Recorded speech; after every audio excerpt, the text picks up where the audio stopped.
Well, if Biden's failing, then the economy might not be far behind. The Fed today raising interest rates again, this time by 75 basis points, the fourth rate of the year. What does that mean? Well, in layman's terms, a person looking to buy a $400,000 house with a $10,000 down payment would get slapped with a $3,000, $3,000, I don't know, what am I talking about? It's a monthly mortgage that's too high for most people to pay right now. $200 higher than it was last month. What's it going to be next month? No one really knows. The Fed claims they're trying to rescue the economy, but many Americans told Fox News the recession is already here. Watch. Have you checked gas prices lately? Have you checked the interest rates? Absolutely, we're in a recession. Well, I think we're in a recession. The economy seems to be slowing down. We're not currently in a recession, and we possibly could be heading to one. I see how it's affecting my family, my friends, and the simple cost of goods going up. It's concerning. I believe we are in a recession. The leadership is very poor. If you can't afford things and you're buying less stuff, you personally are in a recession. If people believe that, that's how they will vote. And you can ask Fed Chair Jay Powell. He'll give you a completely different answer. Jay? I do not think the U.S. is currently in a recession. And the reason is there are just too many areas of the economy that are performing, too well. So if we're not heading into a recession, why hike interest rates? Let's get into it with tonight's party panel. We've got Washington Times opinion editor and Fox News contributor Charlie Hurt is back. We've got radio host, Democrat strategist, also a Fox News contributor in luscious hot pink, hotter than ever, Leslie Marshall. And we've got director of the Libertarian Institute and antiwar.com editorial director Scott Horton. Yes, yes, and a triple yes for all three of you. So they keep citing these economic metrics which show the economy is doing great. And they keep talking about the jobs numbers, but even Jerome Powell said the job market is unsustainably hot.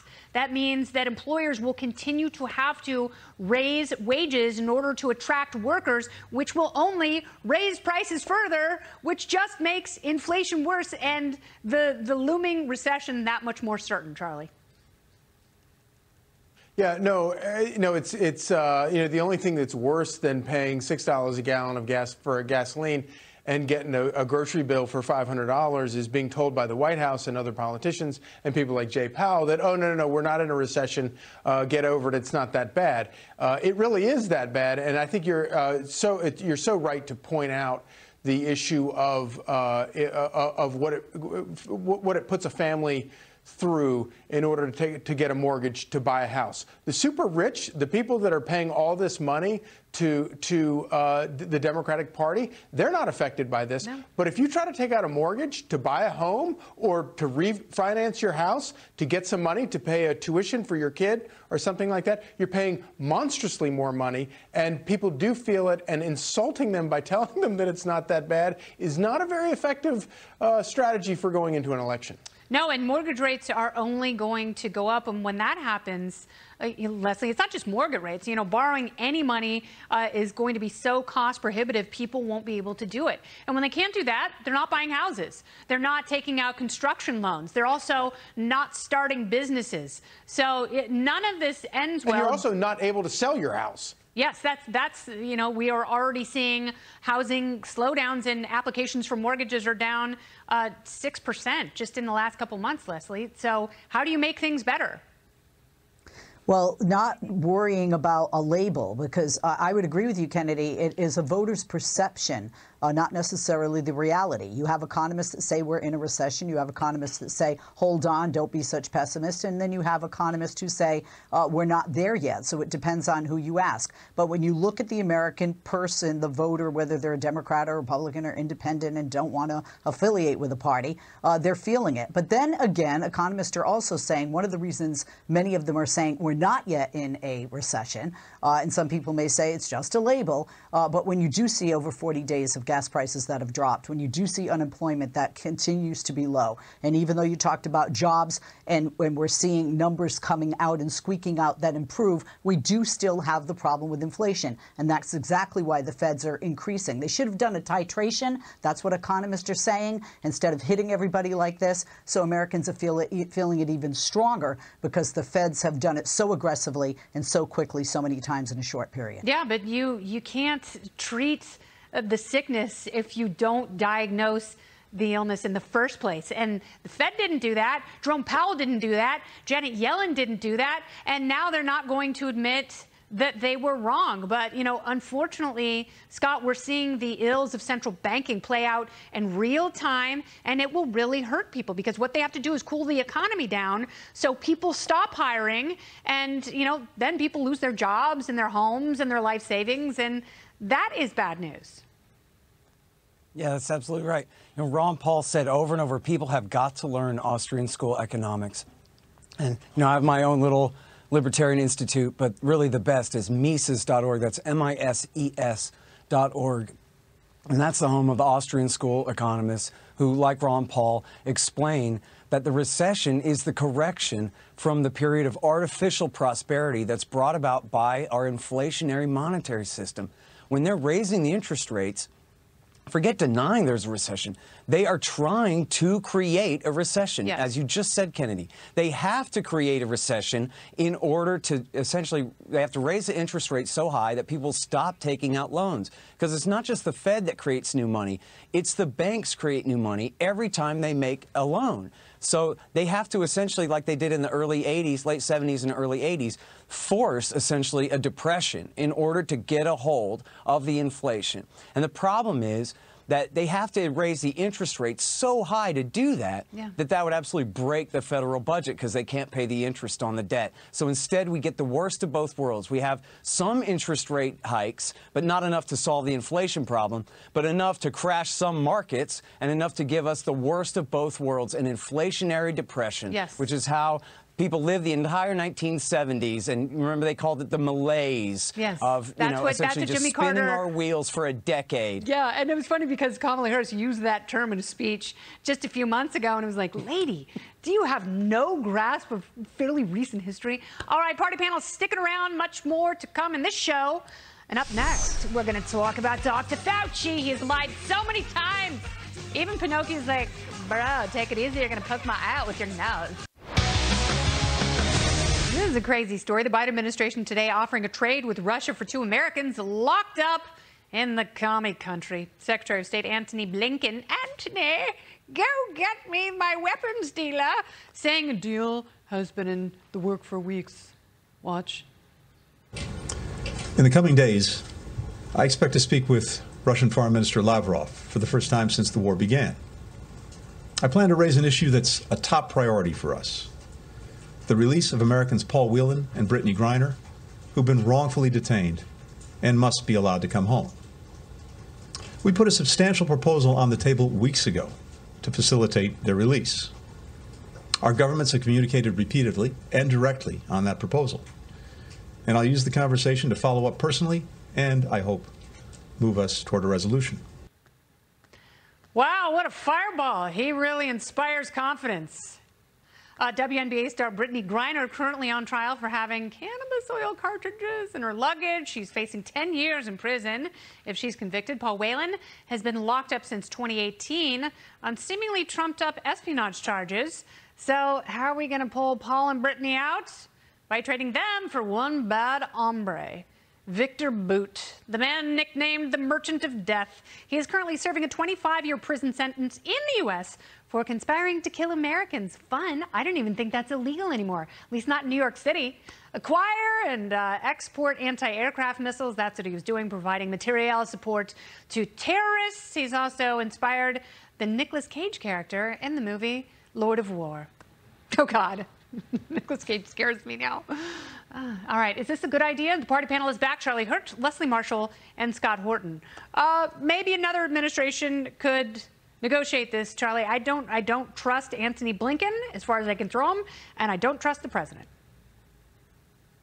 Maybe we could trade Antony Blinken for BRITTNEY GRINER. That would probably be a pretty good trade. No, this is the best deal that we're going to get. The idea that you're going to get a pot smoker in exchange for a weapons dealer is this perfectly encapsulates the entire Biden administration. But then again, the Biden administration has also sent several $100 billion worth of weapons to that part of the world, and so you know, there's a lot of work for a weapons dealer to be done over there. And the only people that are thriving under the Biden administration are weapons dealers and human smugglers. Yeah, that's absolutely true.